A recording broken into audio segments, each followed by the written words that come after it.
I came home from the lawyer's office, thrilled to share the news. My uncle left me 4 apartments and a beach house. My hand froze on the doorknob when I heard Frank say, "Once she signs the power of attorney, we transfer everything to Stephen's name and get her committed." Vanessa's laugh was sharp as broken glass. "The nursing home already has a room waiting." I stood there, shopping bags cutting into my palms, as my 42-year marriage shattered into 1,000 pieces. If you're watching this, subscribe and let me know where you're watching from. I need to back up and tell you how I got here. Standing outside my own front door, eavesdropping on my husband and daughter-in-law, plotting to steal my inheritance and lock me away like yesterday's trash. That morning, I'd been at Mitchell & Associates, my Uncle Gerald's law firm. "Mrs. Whitman," Daniel Mitchell had said, sliding documents across his mahogany desk, "your uncle was very specific about his wishes. 4 apartment buildings in downtown Portland, and the beach house in Cannon Beach go directly to you. No joint ownership, no probate, just you." I'd stared at the papers, my hands trembling. Uncle Gerald had always been my favorite, the only one who'd listened when I talked about wanting to study architecture instead of getting married at 23. "The total value?" I'd whispered. "Conservatively, $8.2 million. I'd driven home in a daze, stopping at the grocery store out of habit. Frank loved his Tuesday pot roast. After 42 years of marriage, some routines ran deeper than thought. I'd even picked up those expensive imported beers he liked, the ones we usually couldn't afford. Now I stood frozen in my own doorway, listening to my husband conspire with our daughter-in-law to rob me. "What about Stephen?" Frank's voice carried through the door. "He doesn't need to know the details yet. Once Dorothy's safely in Riverside Manor, we'll explain how her mental decline made it necessary." "She seemed fine this morning," Vanessa said, and I could picture her examining her manicured nails. "You'll need to sell the confusion angle better. I've been laying groundwork for months, mentioning how she forgets things, gets dates mixed up. Dr. Harrison will sign the evaluation forms. He owes me a favor." My throat closed. All those times Frank had corrected me in front of friends, insisting I'd gotten the day wrong or forgotten a conversation that never happened. I'd thought I was losing my mind. Turns out, I was losing my freedom instead. "When do we make our move?" Vanessa asked. "This weekend. I'll tell her we need to update our estate planning now that Gerald's gone. Get her to sign documents while she's emotional and vulnerable. She won't even read them carefully. She trusts me." The grocery bags slipped from my numb fingers. A beer bottle shattered on the porch, and the voices inside went silent. "What was that?" Vanessa hissed. I forced my shaking hands to gather the bags, leaving the broken bottle. "Frank!" I called out, making my voice cheerful as I turned the knob. "I'm home. I dropped something on the porch. These bags are so heavy." I walked into my living room and found them sitting on opposite ends of my cream-colored sofa, Frank with his newspaper and Vanessa scrolling through her phone. Picture-perfect innocence. If I hadn't just heard them, I would have seen nothing wrong. "Hey, sweetheart." Frank folded his paper and smiled at me, the same smile that had won my heart 42 years ago. "How did it go at the lawyer's office?" I set the bags on the counter, my mind racing. I needed to think, to plan, to figure out how to protect myself. But first, I needed them to believe I suspected nothing. "Oh, lots of paperwork." I started unpacking groceries, my movements automatic. Uncle Gerald left me some properties. Nothing too exciting. "Properties?" Frank's voice sharpened with interest. "What kind of properties?" "Just some apartments downtown and the beach house." I haven't really looked at the details yet. I pulled out the pot roast, keeping my back to them. "I thought we could celebrate tonight. Your favorite dinner." In the mirror over the sink, I watched Vanessa and Frank exchange glances. She raised an eyebrow. He gave a subtle nod. "That's wonderful news." "Dot," Vanessa said, her voice dripping with false warmth. "We should definitely celebrate. Maybe this weekend we could all sit down and go through the paperwork together. Frank and I could help you understand everything." "That would be lovely." I smiled at her reflection, and something cold and hard settled in my chest. What would I do without family? What would I do, indeed? I spent Tuesday night lying next to Frank, listening to him snore, wondering how long he'd been planning this. 42 years of marriage, and I didn't know the man beside me at all. Wednesday morning, I made his coffee exactly the way he liked it. 2 sugars and a splash of cream. "Morning, sweetheart," he said, kissing my cheek like he had 1,000 mornings before. His betrayal tasted like ashes in my mouth, but I smiled. "Morning. I'm meeting Patty for lunch today." The lie came easily. I needed time to think, somewhere away from Frank's watchful eyes. "Sounds nice. Don't forget we have that appointment Saturday with the estate planner." My blood ran cold. "What appointment?" "I mentioned it last week, honey. Remember? Gerald's passing means we should update our own documents." His voice was patient, like he was talking to a confused child. "You said it was a good idea." Gaslighting me already. I wondered how many other conversations he'd invented, how many times he'd made me doubt my own memory. "Right. Of course. Saturday." After he left for his part-time consulting job, I sat at the kitchen table with my coffee and made a list. Not on paper where someone might find it. In my head, the way Uncle Gerald had taught me when I was 10 and we'd play detective games. 1. Find out exactly what Frank has access to. 2. Understand my legal rights. 3. Discover what else they've been hiding. 4. Protect myself without tipping them off. I started with our bedroom, feeling like a criminal in my own home. Frank's sock drawer yielded his passport, some cash, and a USB drive I'd never seen before. My hands shook as I plugged it into my laptop. Files filled the screen. Bank statements in Stephen's name showing transfers I never authorized. Property deeds with forged signatures. My signature, dozens of times, on documents I'd never seen. He'd been practicing, getting the loops and curves just right. The scope of his deception made me dizzy. This wasn't a spontaneous plan born from greed over Gerald's properties. This was years in the making. I photographed everything with my phone, uploaded it to a cloud account Frank didn't know existed, and put the drive back exactly where I'd found it. Next, I searched Vanessa's purse. She'd left it in the guest room yesterday, and women always kept their secrets in their purses. Credit card statements showed charges to online gambling sites. Thousands of dollars. And that was just last month.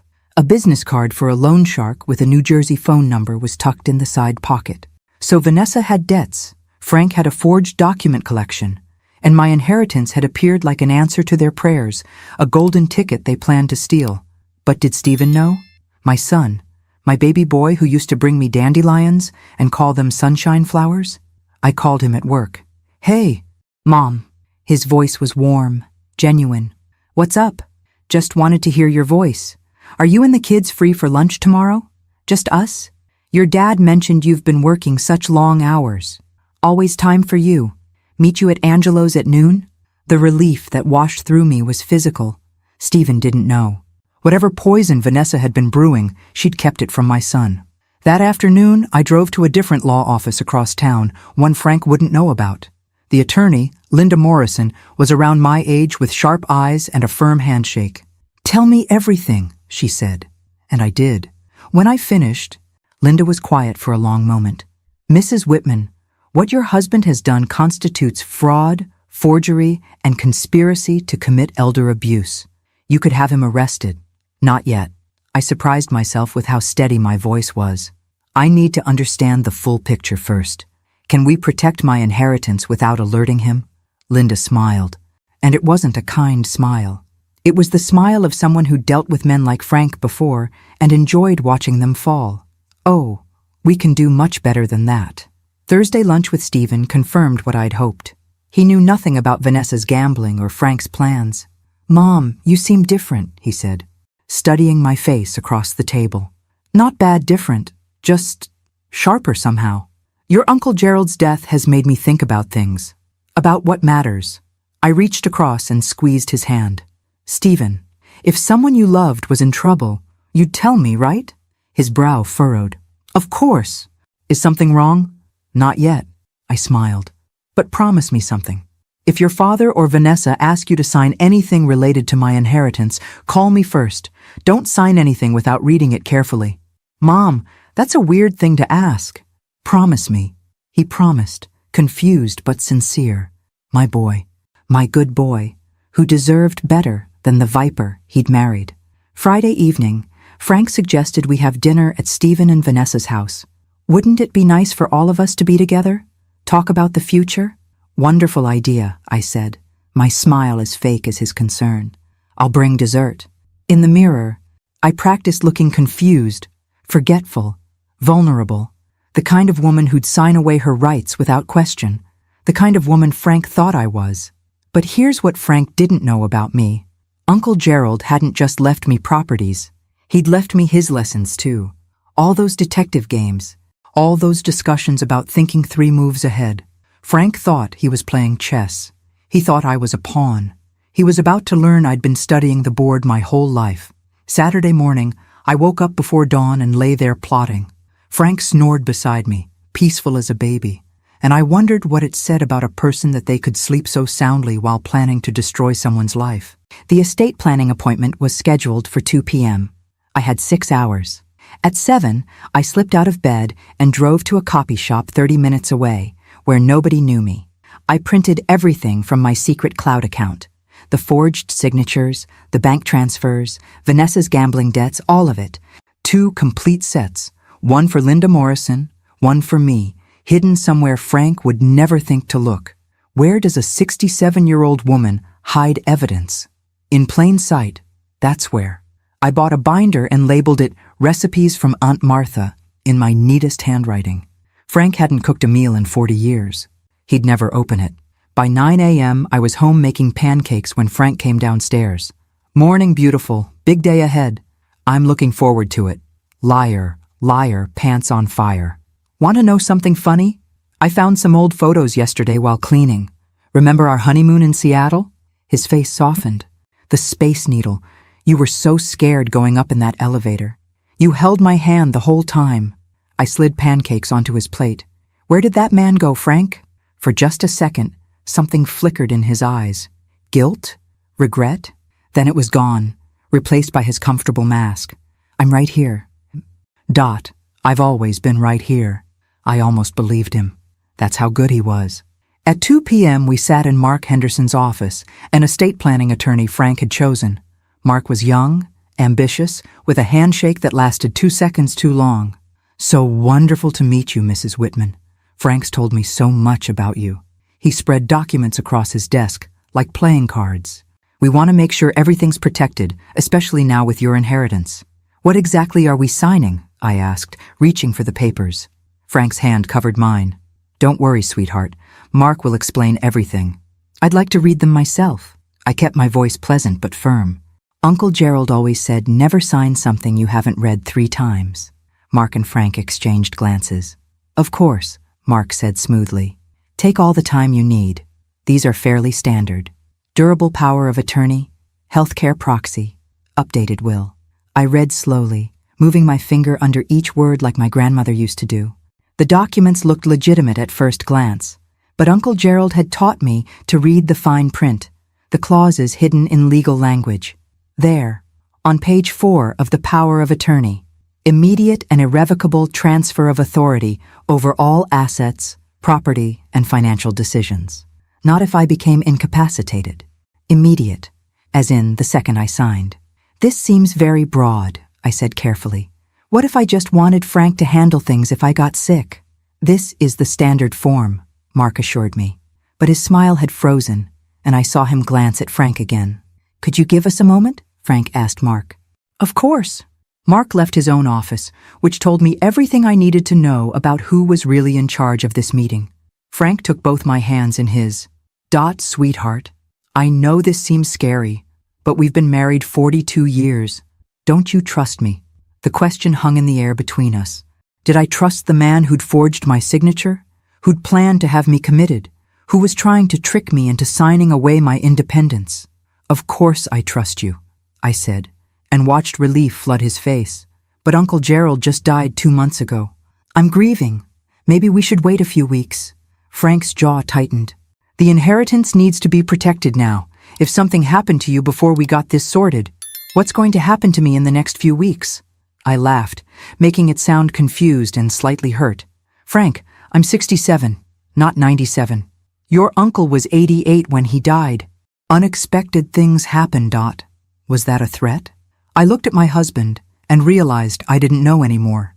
The man I'd loved for 42 years was a stranger wearing a familiar face. I think I should talk to my own lawyer first, I said quietly. Frank's expression went cold. Your own lawyer? We've used Henderson and Associates for 20 years. For our wills, yes, but this is different. This is Uncle Gerald's gift to me. I stood up, gathering my purse. I'll call you next week, Mark. Thank you for your time. I walked out of that office with Frank calling after me, his voice tight with barely controlled anger. In the parking lot, he caught up with me. What the hell was that about? What was what about? I unlocked my car, embarrassing me in front of Henderson, questioning everything. You've never acted like this before. I've never inherited $8 million before. I met his eyes. Frank, why are you so desperate for me to sign today? What's the rush? He stepped back like I'd slapped him. I'm trying to protect you, to protect us. But if you don't trust me anymore, I didn't say that. You implied it. He shook his head. You know what? Fine. Take your time. Talk to another lawyer. But Dot? His voice dropped low. Money changes people. I hope it doesn't change you. I drove away with my hands shaking so hard I had to pull over after 2 blocks. Money changes people. Like it had changed him? Like it had turned my husband into someone willing to forge documents and plot my imprisonment? My phone buzzed. Linda Morrison. Call me as soon as you can. I called from the parking lot of a grocery store. What's wrong? Nothing's wrong. Everything's perfect. I filed your paperwork this morning. Your inheritance is now in an irrevocable trust with you as the sole beneficiary and trustee. Frank can't touch it. Nobody can touch it. Not unless you choose to give them access. The relief was so intense I had to rest my forehead against the steering wheel. Thank you. There's more. I did some checking on your husband. Dorothy, he's been planning this for a while. Want to know how I know? Tell me. He applied for your commitment to Riverside Manor 6 weeks ago, before your uncle even died. The parking lot spun around me. What? The facility confirmed it.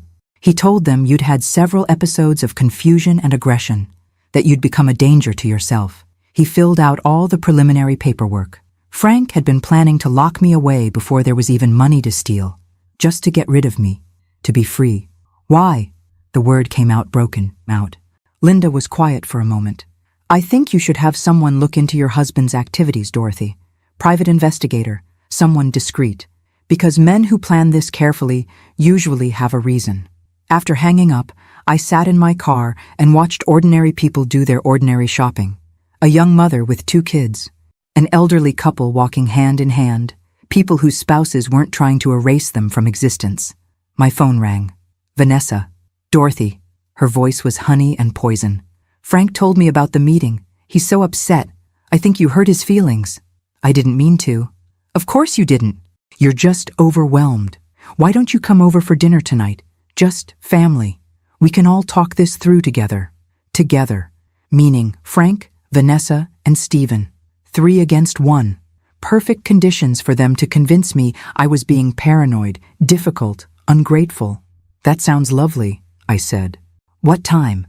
Because I had my own plans for this dinner, and they were about to learn that underestimating a woman was the biggest mistake they could make. I stopped at the electronics store on the way home and bought something I'd never owned before. A small recording device disguised as a pen.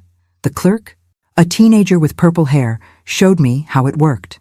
My mom uses one like this for her lectures, she said cheerfully. Super easy. Just click the top. Perfect. I added a second one, just in case. At home, Frank was in his office, door closed. I could hear him on the phone, voice low and intense. I pressed my ear against the door. Needs to sign by Monday. Henderson says we can't wait any longer. Once she starts talking to other lawyers, we're screwed. No, Stephen doesn't suspect anything. Look, if she won't cooperate, we'll have to accelerate the commitment timeline. I pulled away, bile rising in my throat. Monday. I had 3 days. I spent the afternoon in my sewing room, the one place Frank never entered, planning my next moves like Uncle Gerald had taught me. Think 3 steps ahead. Anticipate your opponent's moves. Never show your hand until you're ready to play. Step 1. Document everything at tonight's dinner.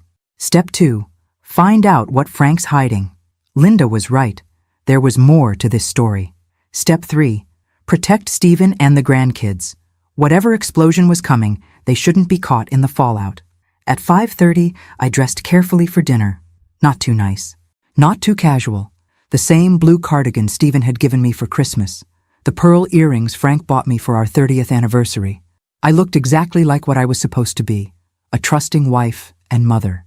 The recording pen went in my purse. Frank drove us to Stephen and Vanessa's house, his jaw tight with tension. Just be reasonable tonight, Dot. That's all I ask. I'm always reasonable. I patted his hand, and he flinched slightly. Good. Let him wonder what I was thinking. Stephen opened the door, my grandchildren Kaylee and Brandon bouncing around his legs. Grandma! Brandon launched himself at me, and I caught him, breathing in his little boy smell of grass and sunshine. Hey, sweet boy, where's your sister? Kaylee, Grandma's here, he yelled toward the stairs. My 12-year-old granddaughter appeared, all long legs and self-consciousness, trying to act too cool for hugs but failing. I held her tight, memorizing this moment. Whatever happened, I'd make sure these kids were protected. Kids, go wash up for dinner, Vanessa called from the kitchen. She emerged wearing an apron, playing the perfect hostess. Dorothy, you look lovely. Come help me with the salad. In the kitchen, I activated the recording pen as Vanessa handed me a knife and cutting board. I want to apologize for any tension, I said carefully. Frank thinks I don't trust him. Do you? Vanessa's question was sharp, direct. I don't know anymore. The truth surprised me as much as it did her. Everything feels different since Uncle Gerald died. Money does that. She was chopping cucumbers with aggressive precision. Changes all the relationships, makes people suspicious. Is that what you think I'm being? Suspicious. She set down the knife and turned to face me. I think you've been handed an incredible opportunity, and you're too afraid to do anything with it. Those properties, Dorothy, do you know what they're worth? Do you understand what you could build? I'm 67 years old. What am I going to build? A legacy, security for your grandchildren, a future that doesn't depend on Social Security and Frank's pension. Her eyes gleamed with something hungry. But you need help. You need someone who understands investments, property management, financial planning. Someone like you? Someone like family. She smiled. Frank told me you're worried about the power of attorney. I get it. It seems scary. But think about it this way. If something happened to you tomorrow, who would protect your interests? Who would make sure those properties didn't get absorbed by the state or tied up in probate for years? Why would something happen to me tomorrow? Accidents happen. Dorothy, look at your uncle, 88 years old, healthy as a horse, then one day he just doesn't wake up. That could be any of us. The threat was subtle but unmistakable. I kept chopping tomatoes, my heart pounding. You're right. I should be more prepared. Exactly. Vanessa squeezed my shoulder, her grip just a little too tight. Family takes care of family. That's what Frank's been trying to tell you. At dinner, Frank made a toast. To family. To Dorothy's incredible inheritance. And to making sure we're all protected and prepared for the future. Here, here. Vanessa raised her glass. Stephen looked uncomfortable. Dad, maybe we shouldn't pressure Mom right now. Uncle Gerald just died. She's grieving. I'm not pressuring her. Frank's smile was tight. I'm being practical. Right, Dot? Right. I sipped my wine, watching them all watch me. Kaylee and Brandon were arguing about soccer practice, oblivious to the adult undercurrents. Stephen kept glancing between his wife and his father, sensing something wrong but unable to name it. After dessert, Vanessa suggested the kids go upstairs to do homework. Once they were gone, Frank pulled out papers from his briefcase. I took the liberty of having Henderson draft simpler documents. Nothing scary, just basics. Dad, Stephen started. Stephen, this is between your mother and me. Frank's voice had steel in it. Actually, I said quietly, it involves all of us. These properties will eventually be Stephen's inheritance. Shouldn't he be part of this conversation? Frank's face went red. Don't twist this, Dorothy. Don't make me the villain for trying to protect what's ours. It's not ours, though. Is it, Frank? I set down my fork with perfect calm. Uncle Gerald left those properties to me. Specifically to me. Not to us. Not to the family. To me. The silence was deafening. Of course to you, Vanessa jumped in, her voice soothing. But you're married.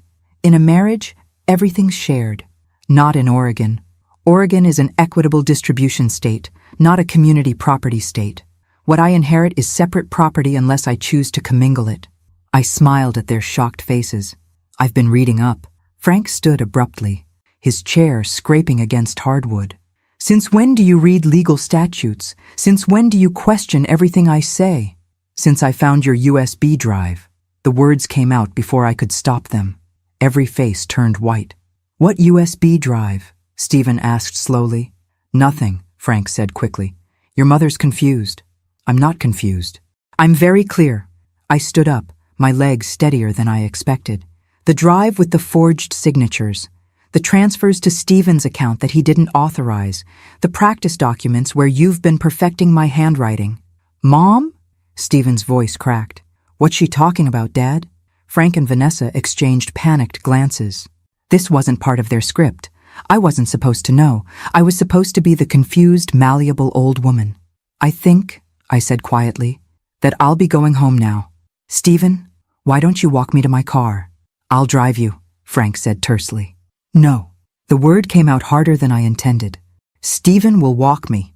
You'll stay here and explain to our son why you've been forging his mother's signature." I walked out of that house with my head high and my grandson's goodnight kiss still warm on my cheek. Stephen followed me to the driveway, his face stricken. "Mom, I swear to God, I don't know anything about forged signatures or transfers." "I know you don't." "Sweetheart." I cupped his face in both hands. "You're my good boy. You always have been. But your wife and your father? They've been planning something for a long time, and I need you to decide whose side you're on. Your side. Always your side. Even if it means your marriage might not survive?" He was quiet for a long moment. "Then, what did they do, Mom?" "Meet me for breakfast tomorrow. Angelo's, 8 a.m. Come alone. And Stephen?" I squeezed his hands. "Don't tell Vanessa where you're going." I drove home through dark streets, my recording pen full of threats and lies, my heart full of purpose. Frank would be furious when he got home. There might be yelling, accusations, maybe worse. But for the first time in months, I wasn't scared. I was ready. Frank came home at midnight, and I was waiting, not cowering in bed like he probably expected. Sitting at the kitchen table with a cup of chamomile tea and my grandmother's knitting, perfectly calm. "We need to talk." He loomed in the doorway, trying to intimidate me with his size and his anger. "Yes, we do." I didn't look up from my knitting. Click, click, click went the needles. "But not tonight. I'm tired." "Tired? You humiliate me in front of our son, accuse me of forgery. And now you're tired?" "Frank, it's late. We're both emotional. Let's discuss this in the morning when we've both calmed down." Click, click, click. "Stop doing that." He grabbed the knitting from my hands and threw it across the room. I looked at him then, really looked at him, and I didn't see my husband anymore. I saw a stranger, a dangerous one. That was my grandmother's work. "Pick it up." "Or what?" He leaned down, his face inches from mine. "What are you going to do, Dot? Leave me? After 42 years? Where would you go? Who would want you? A 67-year-old woman with no job, no skills, no life outside this house." Every word was designed to wound, to remind me of my dependence, my vulnerability. A month ago, it would have worked. A month ago, I would have apologized, backed down, made myself smaller. "I'd go to one of the 4 apartment buildings I own," I said calmly. "Or maybe the beach house. I hear Cannon Beach is lovely this time of year." He grabbed my wrist, his fingers digging in hard enough to bruise. "Those properties are community assets. You can't just—" "They're not." I checked. Oregon law is very clear about inherited property. I pulled my wrist free and stood up, facing him. "And if you ever grab me like that again, I'll call the police." For a moment, I thought he might hit me. His fist clenched, his face went purple with rage. Then he turned and walked out, slamming the bedroom door so hard the pictures on the wall rattled. I sat back down, picked up my grandmother's knitting from where it had fallen, and finished my tea. My hands only shook a little. At 7:55 a.m., I was at Angelo's. Stephen arrived at 8 on the dot, looking like he hadn't slept. He slid into the booth across from me and said, without preamble, "Vanessa has $200,000 in gambling debt." "I know. She's been using my business account to pay some of it off. I just found out last night after you left. We had a fight that lasted until 4 a.m. "I'm sorry, sweetheart." "Don't be. I'm the idiot who didn't notice." He rubbed his face with both hands. "She said Dad promised her access to your money to pay off the debts. Said it was a family investment.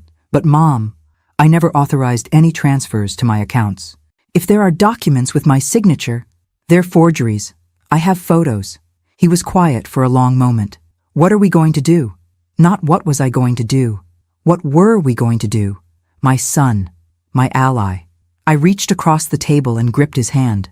I'm going to do something crazy. How crazy? I'm going to throw a party. Stephen blinked. A party. A big one. Announce my inheritance properly.